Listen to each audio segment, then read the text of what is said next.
ஆன்மீக பக்தர்களுக்கு எங்களுடைய வணக்கம். இன்றைக்கு நாம் பதிவில் என்ன பார்க்க போறோம்னா, ஆடி அமாவாசை அன்று எப்படி நாம் பித்ருகளுக்கு தர்ப்பணம் கொடுக்க வேண்டும், தர்ப்பணம் கொடுக்கும் பொழுது என்னெல்லாம் தவறுகள் செய்யக்கூடாது, யாரெல்லாம் கொடுக்கக்கூடாது, யாரெல்லாம் கண்டிப்பாக கொடுக்க வேண்டும் என்பதை இந்த வீடியோவில் நம்ம பார்க்கலாங்க. ஸ்கிப் பண்ணாமல் கேளுங்க. நம் வாழ்வில் வெற்றி பெற ஆன்மீகத்தையும் பக்தியும் ஒன்றே நாம் வாழ்கின்றோம். அப்பேற்பட்ட சிறப்பான அந்த ஆன்மீகத்தின் சிறப்புகளும் இறைவனின் கதைகளும் பூஜைகளும் பரிகாரங்களும் கிரகங்களின் மாற்றங்களும் மாற்றங்களால் ஏற்படும் ராசி பலன்களும் அதற்குரிய பரிகாரங்களும் நாங்கள் எங்கள் சேனலில் சொல்லிட்டு வரோங்க. அதை தெரிஞ்சுக்கணுன்னா எங்கள் சேனலை சப்ஸ்கிரைப் பண்ணுங்கள். எங்கள் பிளேலிஸ்ட் ஓப்பன் பண்ணி பாருங்கள், நிறைய வீடியோக்கள் இருக்கும். நீங்களும் பாருங்கள், மற்றவர்களுக்கும் ஷேர் பண்ணுங்கள். வாங்க இப்போ அடுத்த பதிவுக்குள்ளே போகலாம். இந்த வருடம் 2025 ஆடி அமாவாசை எப்பொழுது வருகிறது என்றால் ஜூலை 24ஆம் தேதி வியாழக்கிழமை என்று வருகின்றது. இந்த சிறப்புமிக்க ஆடி மாதம் என்பது எல்லோருக்குமே தெரியும், இறைவனுக்குரிய மாதமாகும். அதனுடன் சேர்ந்து இந்த மாதம்க்கு இன்னொரு சிறப்பு இருக்கின்றது. என்னவென்றால் முன்னோர்களுக்கு வழிபாடு செய்வதற்கு ஏற்ற மாதமாகவும் இந்த ஆடி மாதம் அமைகின்றது. நாம் எப்பொழுதுமே அமாவாசை திதி என்று சில பேர் முன்னோர்களுக்கு தர்ப்பணம் கொடுப்பது வழக்கமாக கொண்டிருக்கின்றார்கள். அதிலும் முக்கியமாக ஆடி அமாவாசை, மகாலய அமாவாசை, தை அமாவாசை, இந்த 3 நாட்களுமே முன்னோர்களுக்கு தர்ப்பணம் கொடுப்பதற்கு சிறந்த நாட்களாக சொல்லப்படுகிறது. எல்லோருமே இந்த 3 அமாவாசைகளில் திதி கொடுப்பது நல்ல பலன் தரும். முடியாதவர்கள் அட்லீஸ்ட் ஒரு முறையாவது நீங்கள் திதி கொடுக்க வேண்டும்.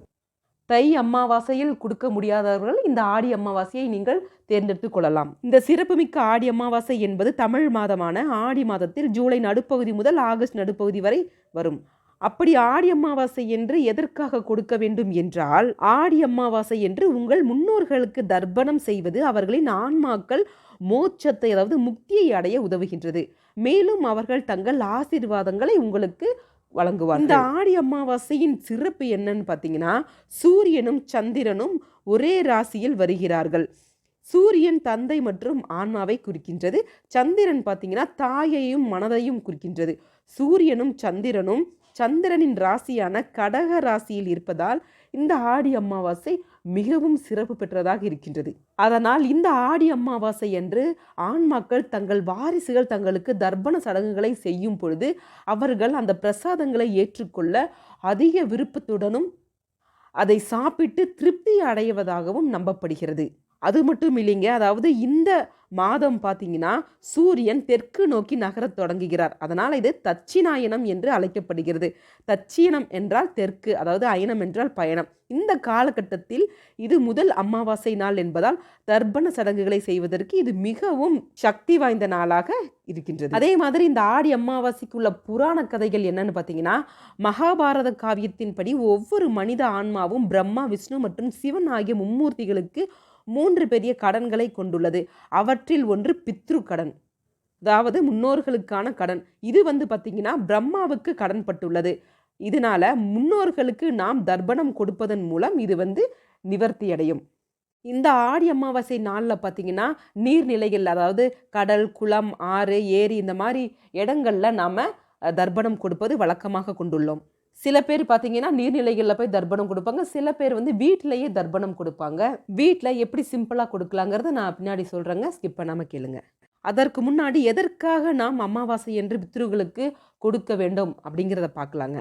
அமாவாசை என்பது நிலவு கொஞ்சம் கொஞ்சமாக முழு நிலவாக மாறுவதற்குரிய பரிணாம வளர்ச்சியின் தொடக்கமாகும். அப்போது சந்திரனின் இருண்ட பாகம் பித்ருலோகமாக இருக்கின்றது, அதாவது முன்னோர்களுக்கு அர்ப்பணிக்கப்பட்ட உலகமாக இருக்கின்றது. அந்த உலகத்தில் நாம் முன்னோர்கள் அவர்கள் வாழ்ந்த நேரத்தில் எத்தனை பாவம் புண்ணியம் செய்தார்களோ அதற்கு ஏற்ற பலன்களை அவர்கள் அனுபவித்து கொண்டிருப்பார்கள். ஒருவேளை அங்கு அவர்கள் துன்பப்பட்டு கொண்டிருந்தால் நாம் இங்கு கொடுக்கும் தர்ப்பணத்தின் பலன்களால் அவர்கள் அங்கு பாவங்களிலிருந்து விடுபட்டு நற்கதி அடைவார்களாம். அது மட்டுமில்லை, இன்னொரு சிறப்பும் இருக்கின்றது. என்னவென்றால் பித்ரு உலகில் உலவும் நம் முன்னோர்கள் தர்மராஜரின் அனுமதியுடன் ஆடி அமாவாசை என்று பூமிக்கு திரும்பி வருவதாகவும், பின்னர் புரட்டாசி மாத மகாலய அமாவாசை வரை நம்முடன் மானசீகமாக இருப்பதாகவும் சொல்கின்றனர். அதன் பிறகு உத்தராயணம் காலகட்டத்தில் வரக்கூடிய தை அமாவாசை நாளில் அவர்கள் நம்மை ஆசீர்வாதித்துவிட்டு மீண்டும் பித்ரு உலகிற்கு செல்வதாகவும் ஐதீகம். அதனால்தான் இந்த 3 அமாவாசைகளில், அதாவது ஆடி அமாவாசை, மகாலய அமாவாசை, தை அமாவாசை, இந்த 3 அமாவாசைகளிலும் நாம் பித்ருகளுக்கு தர்ப்பணம் கண்டிப்பாக கொடுக்க வேண்டும். இந்த ஆடி அமாவாசை அன்று நாம் முன்னோர்களுக்கு கொடுக்கும் தர்ப்பணம் திதி ஆகியவை நமக்கு முந்தைய 41 தலைமுறையினரை சென்றடையும் என்பது ஐதீகம். இந்த நாளில் நாம் முன்னோர்களுக்கு தர்ப்பணம் கொடுத்து வழிபடுவதால் நமக்கு நம் முன்னோர்களின் ஆசீர்வாதம் கிடைப்பதுடன் நம்முடைய எதிர்கால சன்னதியினருக்கும் அனைத்து விதமான நன்மைகளும் கிடைக்கவும் வழிவகுக்கிறது. அடுத்து இந்த ஆடி அமாவாசை சடங்குகளை யார் செய்யலாம், யார் செய்யக்கூடாதுங்கிறத பார்க்கலாம். பொதுவாகவே இந்த ஆடி அமாவாசை மட்டுமில்லை, எந்த அமாவாசை விரதமும் தர்ப்பணம் கொடுக்கிற சடங்குகளும் செய்தாலும் ஆண்கள் தான் செய்ய வேண்டும். முக்கியமாக சுமங்கலி பெண்கள் இந்த விரதம் தர்ப்பணங்களை செய்யக்கூடாது. கணவன் மற்றும் மகன்கள் இல்லாத பட்சத்தில் பெண்கள் செய்யலாம். அடுத்து முக்கியமான ஒன்று, திருமணமான ஒரு பெண்ணுக்கு தாய் அல்லது தந்தை இல்லை என்றாலோ அல்லது இருவரும் இல்லை என்றாலும் அவர்கள் இந்த விரதம் இருக்கக்கூடாது. அவர்கள் கைகளிலால் கூட தர்ப்பணம் கொடுக்கக்கூடாது. ஒருவேளை அந்த பெண்ணிற்கு சகோதரர்கள் இருந்தால் அவர்கள் கொடுக்கலாம். அவர்களும் இல்லை என்றால் அவர்கள் கணவர் அந்த பெண்ணுடைய அம்மா அப்பாவிற்கு கொடுக்கலாம். அப்படி ஒருவேளை கணவர் கொடுப்பதற்கு விருப்பமில்லை என்றால் ஒன்றும் பிரச்சனை இல்லை. நீங்கள் கோவிலுக்கு சென்று தானம் கொடுக்கலை என்றால் வீட்டிற்கு 4 பேரை வரவழைத்து அவர்களுக்கு இலையில் சோறு போட்டு உணவளிக்கலாம். ஆனால் அன்றைய தினம் அவர்கள் விரதம் இருப்பதோ இல்லை என்றால் அந்த மாதிரி தர்ப்பணம் கொடுப்பதோ கண்டிப்பாக செய்யக்கூடாது. ஆண்கள் எப்படி விரதம் இருப்பதுங்கிறத சொல்கிறேன், கேட்டுக்கோங்க. ஒரு ஆணுக்கு தாய் இல்லாமல், தந்தை இல்லாமல் அல்லது இருவரும் இல்லாமல் என்றாலோ அவர் அமாவாசை விரதத்தை கண்டிப்பாக கடைபிடிக்க வேண்டும், தர்ப்பணமும் கொடுக்க வேண்டும். அமாவாசை அன்று விரதம் இருக்க வேண்டும். முடியாதவர்கள் விரதம் இருக்க வேண்டாம். அடுத்து கண்டிப்பாக எள்ளும் தண்ணீரும் இறைத்து முன்னோர்களை வழிபட வேண்டும். வீட்டில் பார்த்திங்கன்னா அவங்களுடைய படங்களுக்கு பூஜை செய்து காகத்திற்கு சாப்பாடு வைக்க வேண்டும். அதே மாதிரி உணவு தானமும் அளிக்க வேண்டும். முக்கியமாக பசுவிற்கு நீங்கள் அகத்திக்கீரை வாங்கி கொடுத்தா நல்ல பலன் கிடைக்கும்.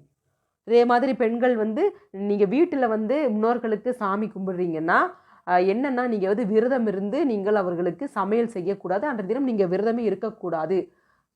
கணவர் மட்டுமே விரதம் இருக்க வேண்டும். அதே மாதிரி நீங்கள் படையலுக்கு உணவு சமைப்பதென்றால் பெண்கள் வயிறு நிறைய சாப்பிட்டு விட்டு தான் நீங்கள் உணவு சமைக்க வேண்டும்.